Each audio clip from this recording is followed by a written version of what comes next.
Hello दोस्तों, आप सभी को नमस्कार। मैं आज आप सभी के लिए लेके आया हूँ जो हमारी साइंस की सीरीज़ थी उसका तीसरा पार्ट। तो चलिए दोस्तों शुरू करते हैं आज की हमारी वीडियो। जीव विज्ञान शब्द का प्रयोग सबसे पहले किसने किया? तो दोस्तों इसके 4 ऑप्शन आपको दिए गए हैं। तो जो इसका राइट आंसर है वो आप लोग कमेंट बॉक्स में कमेंट कीजिए। तब तक के लिए मैं आपको इनके ऑप्शन पढ़ के बताता हूँ।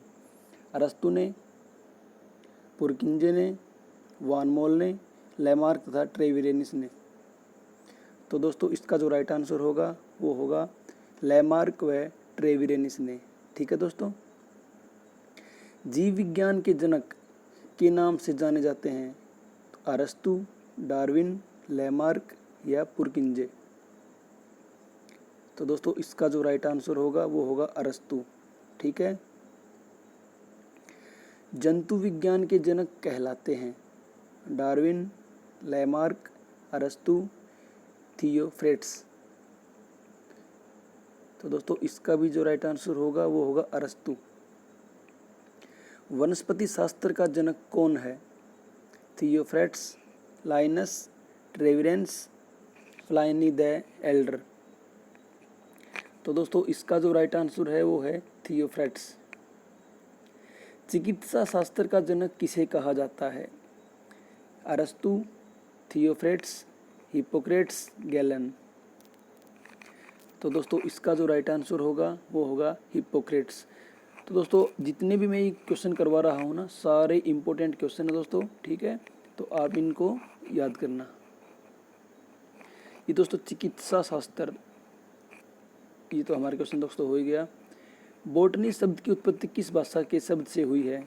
फ्रेंच, लैटिन, पुर्तगाली, ग्रीक।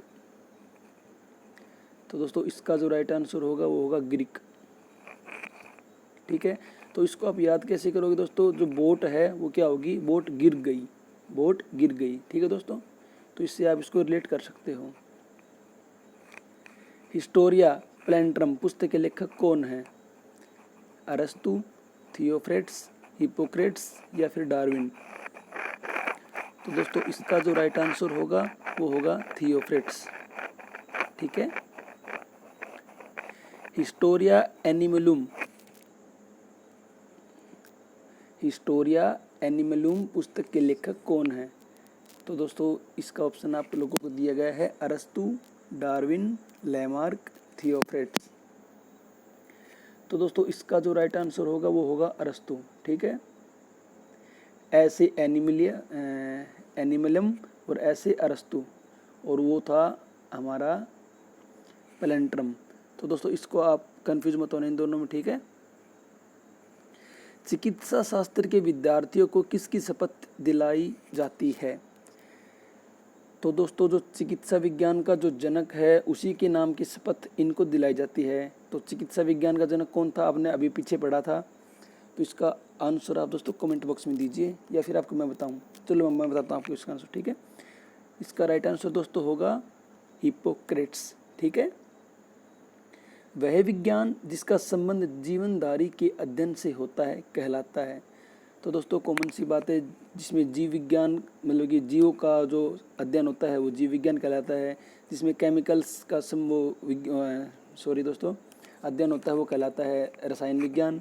और जिसमें भौतिक प्रक्रिया जो होती हैं जैसे कि बादल गरजना, बिजली चमकना या ETC बहुत सारी प्रक्रिया होती हैं वो कहलाता है भौतिक विज्ञान। ठीक है दोस्तों, इसका जो राइट आंसर था वो था जीव विज्ञान। फाइकोलॉजी में किसका अध्ययन किया जाता है? तो दोस्तों शैवाल का, कवक का या पारिस्थितिकी का या विषाणु का। तो जो इसका राइट आंसर होगा दोस्तों वो होगा शैवालों का। ठीक है दोस्तों, पर्यावरण का अध्ययन जीव विज्ञान की किस भाषा के अंतर्गत किया जाता है? तो दोस्तों कार्यिकी, आनुवांशिकी, इकोलॉजी या फिर वर्गीकी। तो दोस्तों इसका जो राइट आंसर होगा वो होगा इकोलॉजी। ठीक है, फूलों के संवर्धन के विज्ञान को क्या कहते हैं? फिनोलॉजी, फ्लोरिकल्चर, एग्रोनॉमी या फिर बोटनी। तो दोस्तों इसका जो राइट आंसर होगा वो होगा फ्लोरिकल्चर। ठीक है, डेंड्रोलॉजी का संबंध है पुष्पों के अध्ययन से, वृक्षों के अध्ययन से, झाड़ियों के अध्ययन से, बी और सी दोनों। तो दोस्तों इसकी मैं आप लोगों को ट्रिक बताता हूँ। देखिए डेंड्रो से आप क्या समझ रहे हैं कि मतलब कि डेंड्रो मतलब कि ड्रो, तो कोई भी आदमी होता है वो कहाँ डरता है, जहाँ पर बहुत सारे पेड़ पौधे और झाड़ियाँ होती हैं वहाँ डरता है। ठीक है दोस्तों, तो इसको आप रिलेट कर सकते हैं ड्रो से, डेंड्रो को रिलेट कर सकते हैं ड्रो से। कोई भी आदमी डरे कहाँ, जहाँ बहुत सारे पेड़ पौधे होंगे और झाड़ियाँ होंगी। तो इसका दोस्तों जो राइट आंसर है वो है ऑप्शन डी, बी और सी दोनों, वृक्षों और झाड़ियाँ। ठीक है दोस्तों, पुष्पों का अध्ययन कहलाता है एंथोलॉजी, एग्रिस्टोलॉजी, फिनोलॉजी, पोलिनोलॉजी। तो दोस्तों इसका जो राइट आंसर है वो होगा ऑप्शन नंबर ए, एंथोलॉजी। ठीक है दोस्तों, पुष्प सॉरी दोस्तों, ये तो हो गया हमारा क्वेश्चन।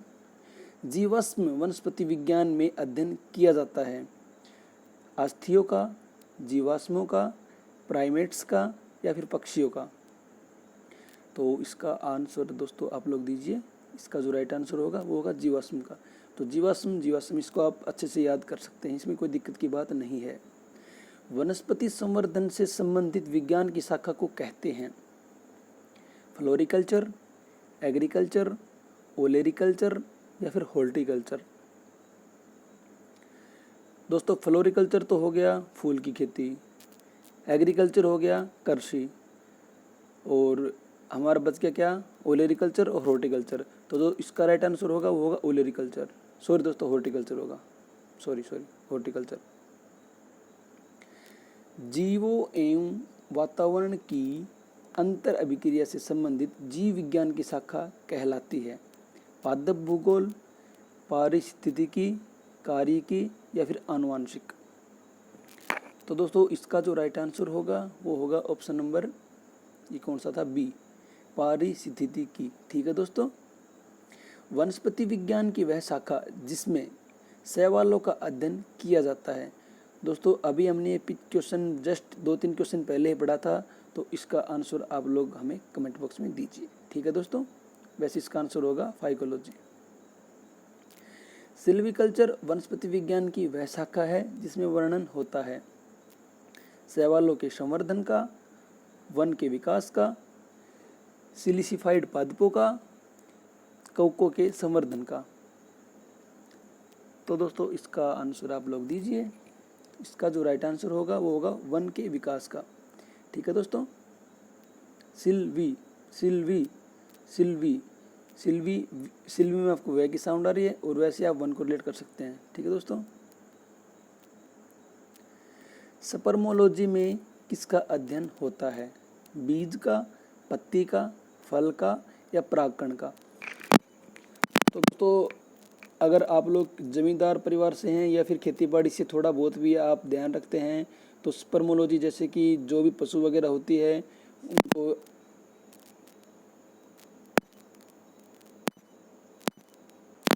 अगर जो पशु वगैरह होती है उनके बच्चे के लिए हम पशु को बीज वगैरह रखवाते हैं तो उसको स्पर्म से ही बीज बनता है दोस्तों। ठीक है, तो स्पर्मोलॉजी का संबंध किससे होगा, बीज से होगा दोस्तों।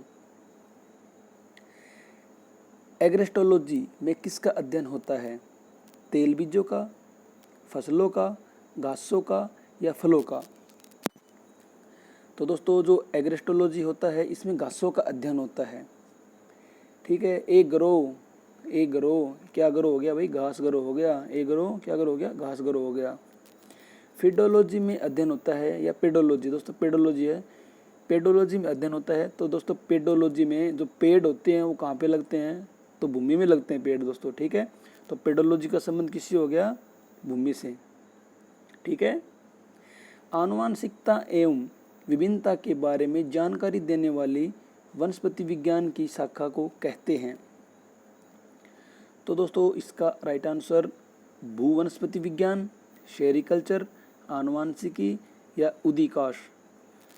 तो दोस्तों इसका राइट आंसर होगा आनुवांशिकता, तो आनुवांशिकी होगा इसका। ठीक है दोस्तों, पौधों को नाम देने वाला विज्ञान कहलाता है वर्गीकरण, पहचान, नामकरण या फिर वर्गीकी।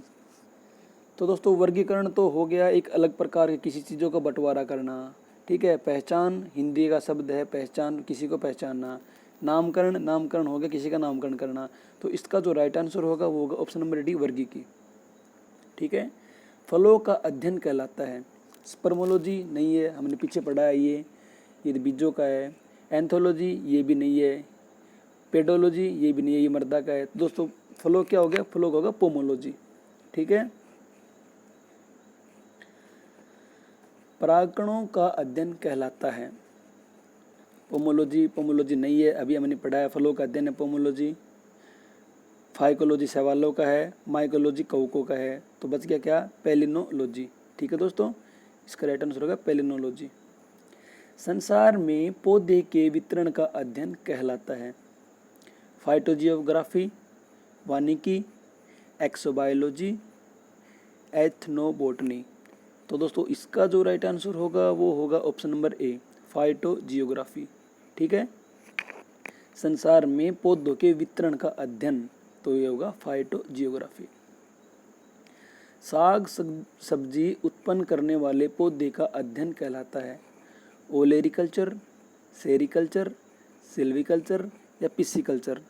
तो दोस्तों कोई भी साग सब्जी वाला हमारे गांव में आता है या फिर हमारे मोहल्ले में आता है तो क्या कहता है, ओलेरी, ओलेरी भिंडी ले, ओलेरी बताऊ ले, ओलेरी कुछ भी ले, जैसे कि वो ऐसे ऐसे हल्ला मार मार के सब्जी बेचता है।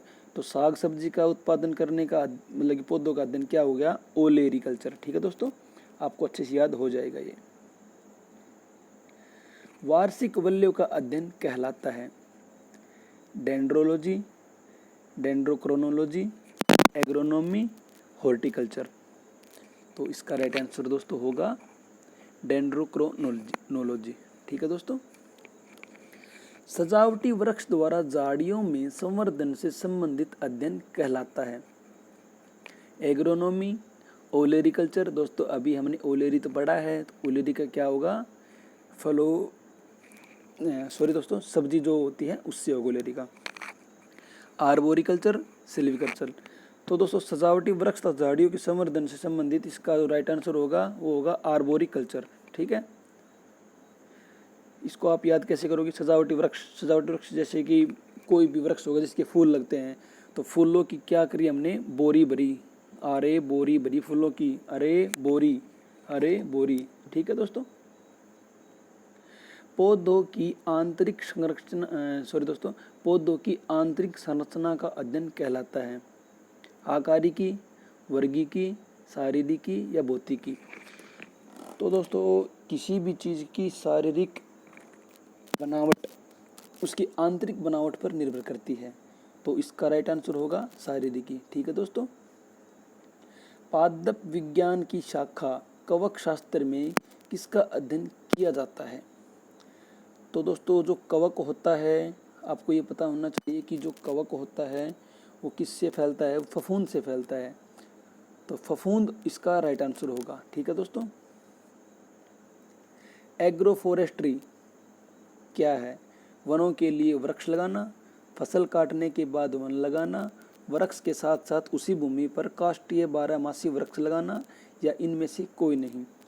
तो दोस्तों जो एग्रोफोरेस्ट्री है वो है जो कृषि होती है उसके साथ साथ उसी भूमि पर जो बारहमासी वृक्ष होते हैं उनको लगाना, ठीक है दोस्तों। वृक्ष संवर्धन किसका अध्ययन है। तो दोस्तों वृक्षों एवं वनस्पति की खेती, पादप जीवन का विज्ञान, बागवानी कला, फसल उगाने की कला, इनमें से दोस्तों कौन सा आंसर होगा। तो इसका जो राइट आंसर होगा दोस्तों वो होगा वृक्षों एवं वनस्पति की खेती, ठीक है दोस्तों। जीव द्रव्य के पृथक्करण एवं संयोजन से संबंधित वनस्पति विज्ञान की शाखा कहलाती है।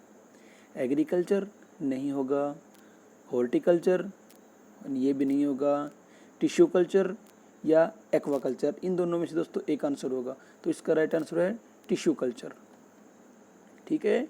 निम्नलिखित में से एक कौन सा सही सुमेलित नहीं है। फूलों की खेती, फ्लोरिकल्चर बिल्कुल सही है। फसलों की खेती, एग्रोनॉमी, इसको हम देखेंगे। सब्जियों की खेती, हॉर्टिकल्चर। फलों की खेती, पोमोलॉजी, तो पोमोलॉजी बिल्कुल सही है। फ्लोरिकल्चर बिल्कुल सही है। तो राइट आंसर जो होगा फसलों की खेती एग्रोनॉमी और सब्जियों की खेती हॉर्टिकल्चर, इन दोनों में से एक होगा। तो दोस्तों इसका जो राइट आंसर होगा वो होगा हॉर्टिकल्चर। ठीक है, सब्जियों की खेती को हॉर्टिकल्चर नहीं बोलते, इसको बोलते हैं ओलेरिकल्चर। हमने अभी तो पढ़ा है दोस्तों 2 मिनट पहले ही। शाकीय विज्ञान ओलेरिकल्चर सब्जियों के उत्पादन से संबंधित विज्ञान है। इसे किसान नकदी फसल के रूप में लेते हैं जो कि 2-3 महीने में ही पैदावार देने लग जाती हैं। इसमें भोजन के लिए अकाष्ठीय पौधे की खेती से संबंधित मुद्दों का अध्ययन होता है। ठीक है दोस्तों, इसको आप भूलना मत। जीव विज्ञान शब्द का प्रयोग सबसे पहले किसने किया? अरस्तु ने, पुरकिंजे ने, वॉन मोल ने, लेमार्क तथा ट्रेविरेनिस ने। दोस्तों ये क्वेश्चन हमने पीछे भी पढ़ा हुआ है, ये रिपीट हो गया दोस्तों। ठीक है, तो इसका जो राइट आंसर था वो था लेमार्क व ट्रेविरेनिस ने। जीव विज्ञान के जनक के नाम से जाने जाते हैं? तो दोस्तों ये तो अरस्तु था, ये 2 क्वेश्चन रिपीट हो गए, सॉरी दोस्तों। जंतु विज्ञान के नाम से जाने जाते हैं? डार्विन, लेमार्क, अरस्तु या थियोफ्रेट्स? तो इसका भी राइट आंसर दोस्तों अरस्तु हो गया। विषाणु माने जाते हैं सजीव पदार्थ, निर्जीव पदार्थ, सजीव और निर्जीव के बीच एक ट्रांजिशनल ग्रुप, सजीव जो गुणन की शक्ति खो चुके हैं। तो दोस्तों जो विषाणु होते हैं, जैसे कि कोरोना भी एक वायरस है, विषाणु है, तो वो होता है सजीव और निर्जीव के बीच एक ट्रांजिशनल ग्रुप। जैसे कि कोई टेबल है, हमने उसको छुआ तो हम सजीव हो गए, टेबल निर्जीव होगी। तो टेबल के और हमारे बीच जो ट्रांजिशन ग्रुप जो हुआ है, ट्रांजिशन जो हुआ है, उसी को दोस्तों बोलते हैं। ठीक है, विषाणु होता है वो, सजीव और निर्जीव के बीच एक ट्रांजिशनल ग्रुप होता है। ठीक है, निम्नलिखित में से किसमें एंजाइम नहीं होते? शैवाल में, विषाणुओं में, लाइकेन में या जीवाणु में? तो दोस्तों इसका जो राइट आंसर होगा वो होगा विषाणु। अब हम जो क्वेश्चंस पढ़ेंगे आगे, जो 8 क्वेश्चंस बच गए हमारे, वो सारे लगभग विषाणु के ऊपर ही मिलेंगे आपको। TMV शब्द संबंधित है जीवोत्पत्ति से, जैव विकास से, विषाणुओं से या विषाणु के प्रजनन से? तो दोस्तों जो TMV जो शब्द है वो विषाणुओं से संबंधित है। हाइड्रोफोबिया रोग उत्पन्न होता है?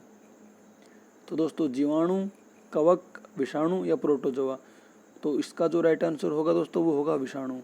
ठीक है, कुत्ते के काटने से जिस विषाणु के द्वारा घात रोग उत्पन्न होता है वह कहलाता है? तो दोस्तों कुत्ते के काटने से जो हाइड्रोफोबिया रोग है वो होता है, कोई भी आदमी होता है वो जब भी पानी के नज़दीक जाता है तो उसको डर लगता है उससे। ठीक है दोस्तों, चेचक के टीके का विकास किया था? तो चेचक का जो टीका है उसका आविष्कार दोस्तों किया था एडवर्ड ने। ठीक है, एडवर्ड जेनर ने।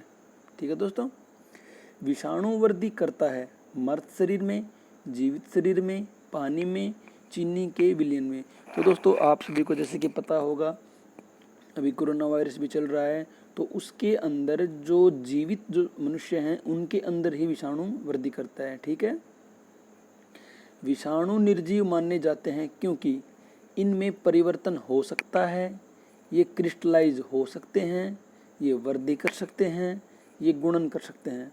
तो दोस्तों ये जो है ना, ये क्रिस्टलाइज हो सकते हैं। ठीक है, एंजाइम अनुपस्थित होते हैं कवकों में, विषाणुओं में, स्लाइम मॉडल्स में, जीवाणुओं में? तो दोस्तों इसका जो राइट आंसर होगा वो भी होगा विषाणुओं में। तो दोस्तों अगर आपको ये वीडियो अच्छी लगी हो तो प्लीज़ आप इसे लाइक करना, शेयर करना और हमारे चैनल को सब्सक्राइब करना, और दोस्तों बेल आइकन को दबा के रखना ताकि हम जब भी कोई वीडियो डालें तो उसका नोटिफिकेशन आप तक ज़रूर पहुँचे। तो दोस्तों ये थी हमारे आज की वीडियो, मिलते हैं अगली वीडियो में। तब तक के लिए अपना ख्याल रखें, सुरक्षित रहें, अच्छे से रहें। ठीक है दोस्तों, धन्यवाद।